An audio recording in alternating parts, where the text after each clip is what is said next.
말씀을 통해서 질투의 감정을 버리고 긍휼의 마음을 우리 마음 가득히 품게 되기를 2024년 우리들 모두 어떤 상황에서도 누구와의 관계에서도 긍휼이 가득한 마음으로 살아갈 수 있기를, 그 마음 유지하고 그 마음으로 살아가는 복된 저와 여러분의 2024년 이 길을 소망하며 말씀을 나눕니다. 네, 오늘 본문처럼 질투에 대해서 적나라하게 보여주는 그런 신뢰도 드물 겁니다. 사울의 이야기입니다. 다윗을 끊임없이 뒤쫓아 다니던 사울이죠. 사울은 정말 질투의 끝, 질투의 결국이 무엇인지를 선명하게 보여줍니다. 성경은 정말 불같이 타오르는 사울의 질투가 서서히 광기로 변해가는 과정을 잘 묘사해 줍니다. 이 질투라는 감정은 사전적인 의미는 사실은 다른 사람의 재능, 다른 사람의 성공, 다른 사람의 행운, 이런 것들을 축하해 줄 수 없을 때, 마음으로 인정하지 못하고 축하할 수 없을 때 고개를 들기 시작합니다. 문제는 이 질투라는 감정이 상대방뿐만이 아니라 자기 자신의 인생을 향해서도 불만족을 느끼게 한다는 거죠. 스스로를 향해서 늘 불평, 불만을 쏟아내는 상태로 나를 이끌어갑니다. 그리고 그렇게 자신을 향한 불평, 불만의 감정은 결국에는 어디까지 나아갑니까? 하나님을 향한 불평, 하나님을 향한 불만으로까지 나아가게 되죠. 결국 이 질투라는 감정은 자신과 상대방 모두를 망가뜨리는 파괴적인 감정이라는 것을 우리가 알 수 있습니다. 그래, 모두가 다 알고 있는 사실입니다. 질투가 안 좋다는 것, 질투라는 감정이 내 마음도 상하게 하고 상대방에게도 좋지 않은 영향을 미친다는 것 다 압니다. 그럼에도 불구하고 우리는 쉽게 그 감정에 빠져들고요, 한번 그런 감정에 빠져들면 또 쉽사리 헤어나지 못하는 게 우리의 현실입니다. 우리의 연약함입니다. 사울이 그랬습니다. 다윗이 전쟁에서 승리하고 백성들에게서 인기가 점점 높아갑니다. 다윗의 인기가 높아짐에 따라서 반대로 사울은 점점 더 다윗을 질투하기 시작합니다. 다윗의 성공을 인정해주지 못합니다. 축하하지 못합니다. 다윗의 인기를 인정하지 못하는 겁니다. 그렇게 작게 시작한 사울의 이 질투라는 감정은 눈덩이가 굴러가면서 커지는 것처럼 자신도 어떡할 수 없는 그 정도 지경까지 그 마음에 질투가 가득하게 됩니다. 해서 심지어는 자기 아들, 자신에게 왕위를 이어받을 자신의 아들 요나단에게 다윗을 죽이라고까지 말하기도 하죠. 하지만 우리가 알듯이 그 아들 요나단은 아버지 사울의 그 제안, 그 명령을 거부합니다. 오히려 그 아버지의 그 질투에서 비롯된 다윗을 죽이려는 그 계획까지 다윗에게 알려주기까지 합니다. 좀 더 구체적으로 사울이 왜 그토록 다윗을 죽이려 하는지 그 이유부터 먼저 살펴봅시다.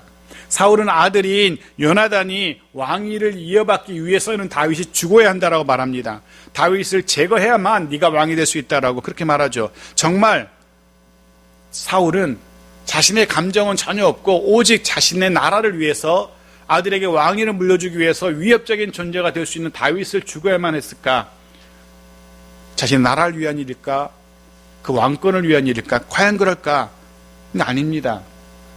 실제로 사울의 관심은 자신의 왕위를 아들 요나단에게 물려주는 것, 거기 있지 않았습니다. 보십시오. 31절부터 33절을 저희가 보겠습니다. 같이 읽죠. 시작. 이새의 아들이 땅에 사는 동안은 너와 내 나라가 든든히 서지 못하리라. 그런즉 이제 사람을 보내어 그를 내게로 끌어오라. 그는 죽어야 할 자이니라 한지라. 요나단이 그의 아버지 사울에게 대답하여 이르되 그가 죽을 일이 무엇이니까? 무엇을 행하였나이까? 사울이 요나단에게 단창을 던져 죽이려 한지라. 요나단이 그의 아버지가 다윗을 죽이기로 결심한 줄을 알고. 자, 먼저 31절에서 왕 사울이 어떻게 얘기합니까? 어떻게 주장합니까? 너와 나, 즉 왕인 사울 자신과 왕자인 아들 요나단의 왕위를, 왕권을 위해서는 다윗은 죽어야 한다는 겁니다. 그가 사는 동안은 너와 내 나라가 위태하니까 그는 죽어야 돼. 라고, 아예 싹을 잘라버려야 한다라고 그렇게 말하고 있는 겁니다. 들어보면 일견 이해가 되기도 합니다. 요나단에게 왕위를 물려줘야 되는데 다윗이라는 인물이 눈에 가시처럼 신경 쓰인 겁니다. 제거해버리고 싶습니다. 하지만 이어지는 요나단의 말을 들어보면은 사울 왕이 이 이야기가 거짓이라는 것을 금방 알 수 있습니다. 요나단이 뭐라고 말합니까? 그가 죽을 일이 무엇입니까? 그가 무슨 짓을 했기에 우리에게 위협이 된다고 하시는 겁니까? 그가 죽을 이유가 없습니다 라고 이야기합니다. 자신이 왕위를 이어받는 것과 다윗이 죽는 것과는 상관이 없다는 겁니다. 사실 생각해보면 다윗을 죽이지 않고도 얼마든지 아들 요나단은 자연스럽게 왕이 될 수 있습니다. 그런데도 굳이 아버지 사울은 다윗을 죽이려는 겁니다. 왕위 계승이 다윗을 죽이려는 진짜 목적이 아니라는 것을 알 수 있습니다. 더 놀라운 것은 그 뒤에 이어지는 사울의 반응을 보십시오. 이 아들의 합리적이고 틀리지 않은 이 말을 듣고 나서 아버지 사울이 어떻게 반응합니까? 자신의 왕위를 이어받아야 되는 아들 요나단을 향해서 단창을 던져서 죽이려 합니다. 33절에 그렇게 얘기하죠. 사울이 요나단에게 단창을 던져 죽이려 한지라라고. 네, 사울의 관심은 왕위 계승이 아니었던 겁니다. 그냥 다윗이 싫었던 겁니다. 그 마음 가득 다윗을 향한 질투심이 부글부글 끓어오르고 있었던 겁니다. 무엇을 할 수 있습니까? 요나단의 판단에 맞았습니다. 다윗의 죽음과 자신의 왕위 계승은 별개의 거라는 겁니다. 그럼 사울이 진짜로 다윗을 죽이려 하는 이유가 무엇입니까? 말씀드린 것처럼 다른 이유가 없습니다. 그냥 질투라는 그 감정 하나 때문입니다. 다윗의 성공을 인정하지 못하고 다윗의 인기를 인정하지 못하고 그의 잘됨을 시기했던 사울의 질투, 그것이 진짜 다윗을 죽이려 했던 이유입니다. 여기까지는 쉽습니다. 그 다음 요나단을 생각해 봅니다. 왕 사울이 다윗을 향해서 질투의 감정을 느꼈다면 그의 아들 요나단의 마음은 어땠을까? 그 생각까지 해보게 됩니다.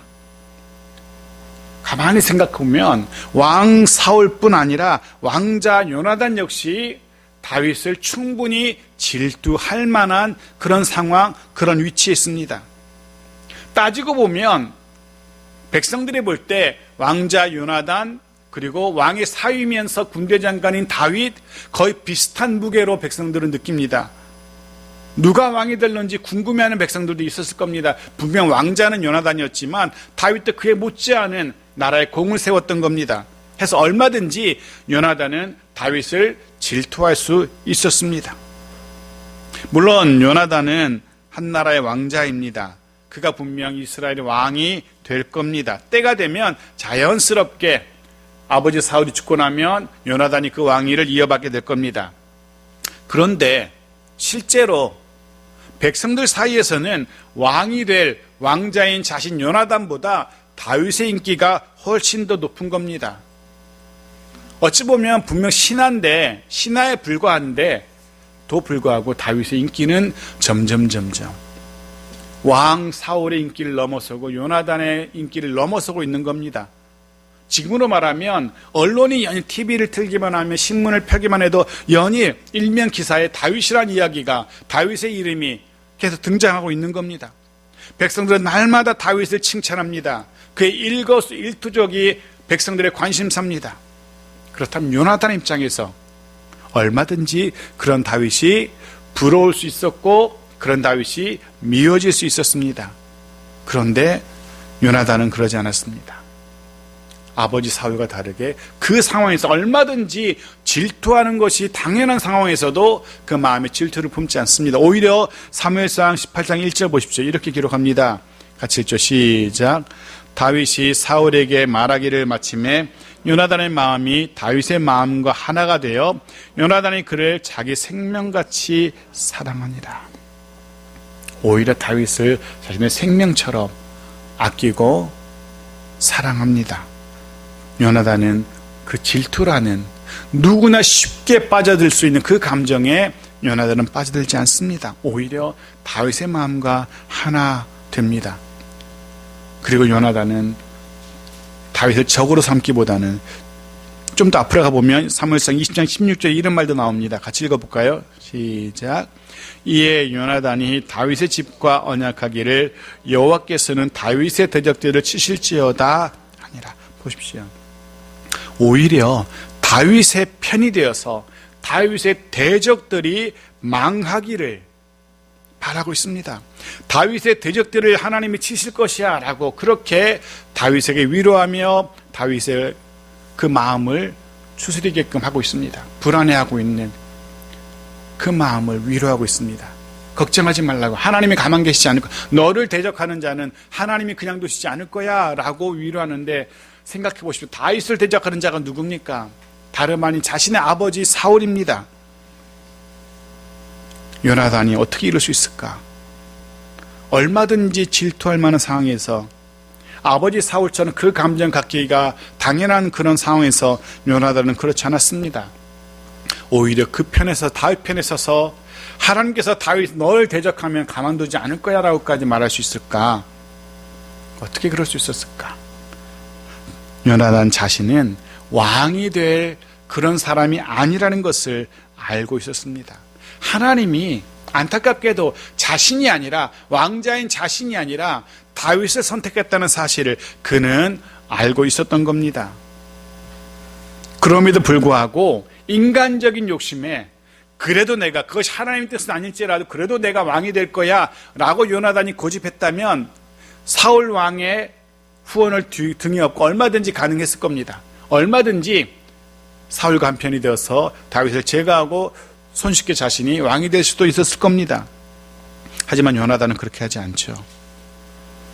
요나단은 하나님의 계획이, 하나님의 인도하심이 자신에게 있지 않다는 사실을 알고 있었습니다. 하나님의 인도하심이 다윗에게 있다는 사실을 그는 알고 있었습니다. 사실 백성들 모두가 알고 있습니다. 다윗이 백성들에게 인기가 높아가고 백성들은 하나님의 뜻이 다윗에게 있다는 것을 하나둘 깨닫기 시작합니다. 사울만 그 사실을 인정하지 않을 뿐이었죠.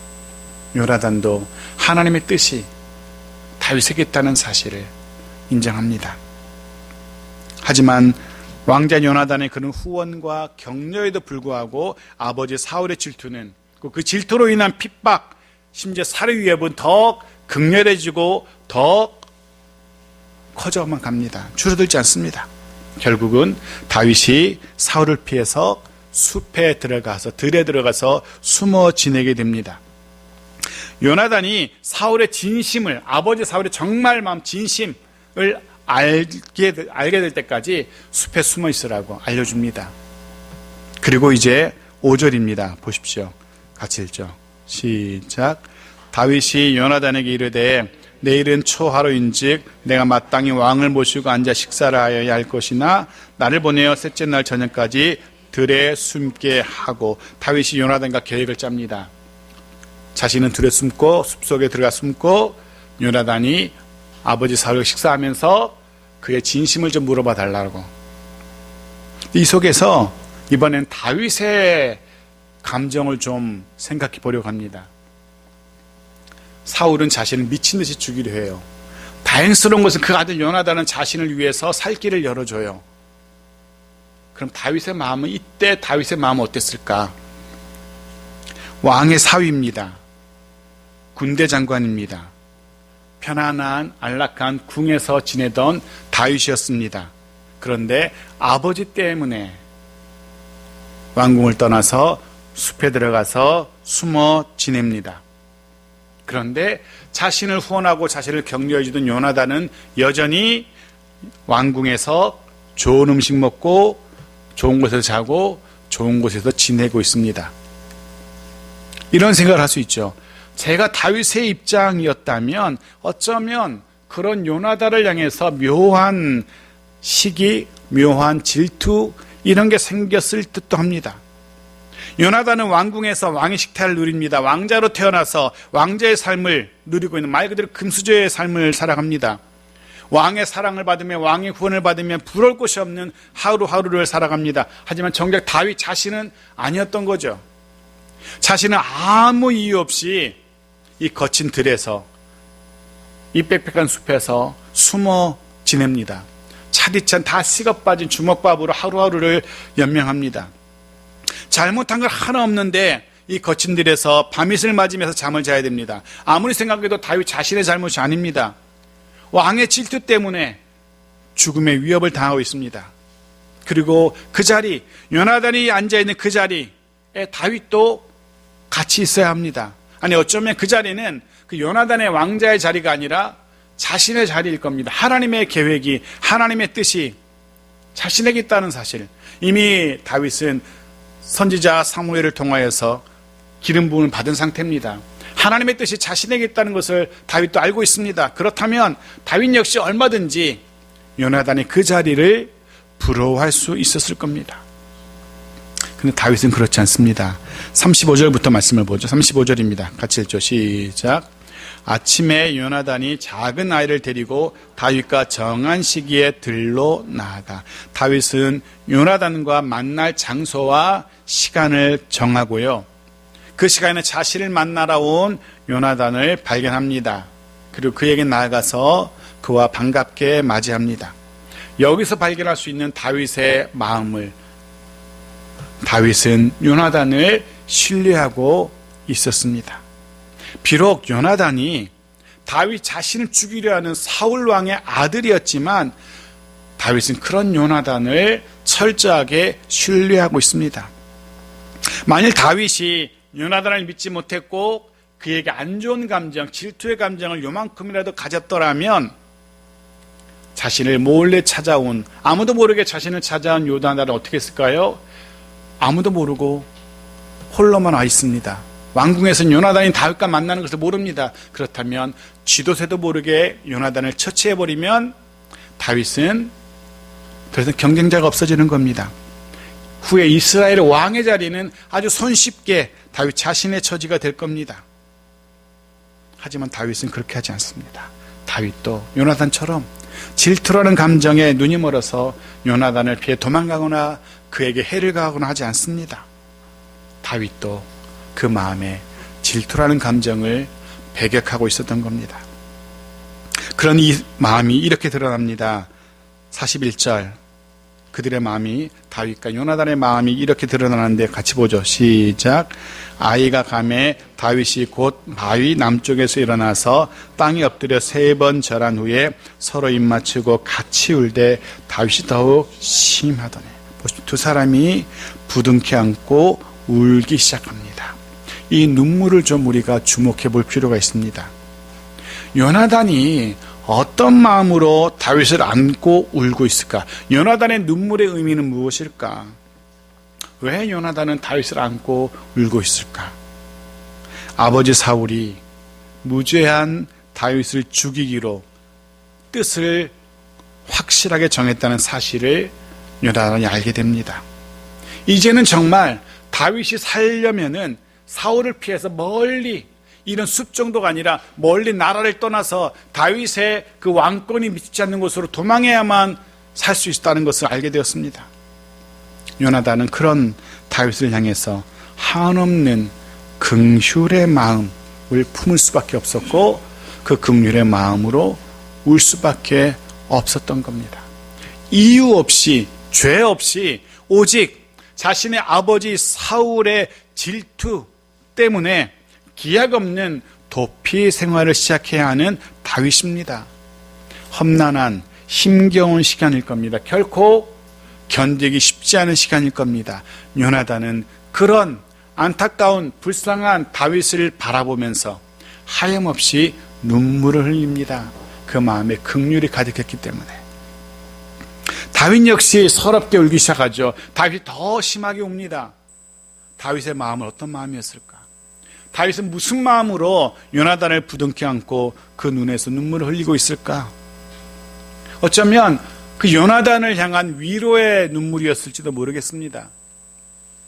고마움의 눈물이었을 것 같습니다. 자신의 처지를 알아주는 왕자 요나단을 향한 고마움의 눈물이었을지도 모르겠습니다. 사울의 아들인데, 왕자인데도 불구하고 사울의 편이 아니라 자신의 편이 되어준 그 요나단이 고마웠을 겁니다. 그리고 이제 어쩌면 요나단은 아버지 눈밖에 날 겁니다. 그죠? 분명히 그럴 겁니다. 실제로 그렇게 됩니다. 그런 사실을 뻔히 알고 있는 다윗입니다. 세상에 비밀이 어디 있습니까? 요나단이 다윗을 도와줬고 요나단이 다윗을 멀리 도망하게 했다는 사실 왕이 알게 될 겁니다. 그러면 아버지 사울로부터 큰 벌을 받게 될 겁니다. 아주 위기를 맞을 수도 있어요. 그 질투심이 어떤 짓을 할지도 모르는 사울이지 않습니까? 단창을 들여서 아들을 죽이려까지 했던 그런 사울인데, 그런 요나단을 향한 다윗의 마음, 그 긍휼의 마음이었고, 그 긍휼의 마음으로 다윗은 눈물을 흘리게 됩니다. 마태복음 5장 7절을 읽고 말씀을 정리해 보려고 하는데요. 같이 읽죠. 시작. 긍휼히 여기는 자는 복이 있나니 그들이 긍휼히 여김을 받을 것이며. 주님의 약속입니다. 약속대로 긍휼히 여기는 자는, 그 마음에 긍휼이 가득한 자는 하나님의 긍휼을 경험하게 될 겁니다. 하나님께서 그 사람을 긍휼히 여겨주실 겁니다. 다윗은 요나단의 이 긍휼로 인하여 사울의 죽음의 위협에서 벗어나게 되었고, 후에는 우리가 알고 있듯이 이스라엘의 왕이 됩니다. 그리고 그 뒤에 거꾸로 요나단은 다윗의 긍휼로 인해서 그의 아들 무비보셋이 다윗 왕의 식탁에 앉아서 왕자의 삶을, 여생을 살아가게 되죠. 그때 사울의 아들, 사울의 후손 모두가 죽임을 당할 때 다윗은 요나단의 후손만큼은 죽이지 않습니다. 죽이지 못하도록 막아줍니다. 단지 생명만 살려준 것이 아니라 왕자의 반열에 올려서 왕자들과 함께 식사도 하고 왕자의 삶을 살아가게 합니다. 긍휼의 결과가 이렇습니다. 질투의 결과는 말 그대로 남을 죽이려는 광기로 변해갔지만, 긍휼의 마음은 서로가 잘 되게 되어집니다. 사랑하는 성도 여러분, 우리의 심령에 질투가 아니라 긍휼이 풍성하길 바랍니다. 누군가를 향해서 혹은 나 자신을 향해서 생겨날 수도 있는 질투라는 감정, 그로 인해서 스스로를 향해서 그리고 누군가를 향해서 불평하고 불만을 쏟아내는 그런 안타깝고도 소모적인 삶을 살아가는 것이 아니라, 그런 질투라는 감정으로 인해서 하나님을 향해서도 원망하고 하나님을 향해서도 불만족한 그런 불신앙의 삶을 살아가는 자가 되어서는 안 될 겁니다. 긍휼의 삶을 살아가기 바랍니다. 가까운 남편과 아내의 관계에서, 또 부모와 자녀의 관계에서, 형제와 자매의 관계에서 서로를 이 마음으로, 긍휼의 눈으로, 긍휼의 마음으로 볼 수 있는 우리들에게 바랍니다. 긍휼의 눈으로 서로를 바라보면서 긍휼의 마음으로 서로의 처지를 이해하면서 그 긍휼로 그를 위해서 눈물 흘릴 수 있는 그런 우리들에게 소원합니다. 긍휼의 마음으로 그를 바라본다면 그가 왜 힘든지, 그가 왜 어려운지, 그의 고민이 무엇인지, 그의 한숨이 무엇인지, 그의 눈물이 무엇인지 알게 될 겁니다. 긍휼의 마음으로 바라본다면. 그리고 그를 위해서 그 마음으로 눈물 흘리며 기도하는 우리들, 긍휼의 사람들이기를 소원합니다. 그런 긍휼 가득한 사람으로 성장해가는 저와 여러분들이기 바랍니다. 또 늘 기도합니다. 여호와 하나님께서 우리를 질투의 사람이 아니라 긍휼의 사람으로 바꾸어 가시길 기도합니다. 그래서 우리의 삶이 질투가 아닌, 질투로 인해서 황폐하게 되는 그런 삶이 아니라 긍휼로 인해서 정말로 풍성해지는, 하나님의 긍휼이 가득한 그런 복된 저와 여러분의 삶이고 가정이기를 주의 이름으로 축복합니다. 아멘.